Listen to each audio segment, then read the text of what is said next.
नमस्कार, स्वागत है आप सभी का न्यूज प्लस 21 में। मैं हूं आपके साथ अंजलि। आइए एक नजर डालते हैं दिन के टॉप 10 बुलेटिन पर। छत्तीसगढ़ से गुजरने वाली 22 ट्रेनें फिर कैंसिल। 31 अगस्त से 8 सितंबर तक नहीं चलेगी गाड़ियां। सड़कों पर उतरे यमराज और चित्रगुप्त, कहा रायपुर गड्ढों का शहर बन गया है, इसमें गिरकर जान गंवा रहे हैं लोग। आज उन वैज्ञानिकों से मिला जिन्होंने देश को सिद्धि दिलाई। दिल्ली पहुँचने पर बोले पीएम मोदी। नूह में 25 अगस्त से लेकर 29 अगस्त तक इंटरनेट सेवा बंद रहेगी।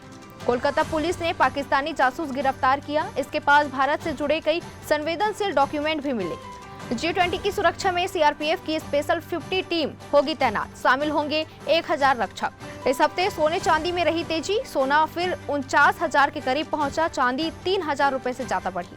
पाकिस्तान बोला ब्रिक्स में शामिल होने की अर्जी नहीं दी। कहा हमने दुनिया में शांति एकजुटता बढ़ाने में सहयोग दिया। एशिया कप 30 अगस्त से श्रीलंका और पाकिस्तान में होगा। भारत को भी बैटिंग करने वाले गेंदबाज की तलाश। रजनीकांत की जेलर ने देश में कमाए 300 करोड़। वर्ल्ड वाइड कलेक्शन पहुंचा 888 करोड़। तो ऐसी तमाम जानकारियों से लगातार अपडेट रहने के लिए देखते रहिए न्यूज प्लस 21, आपके हक की बात।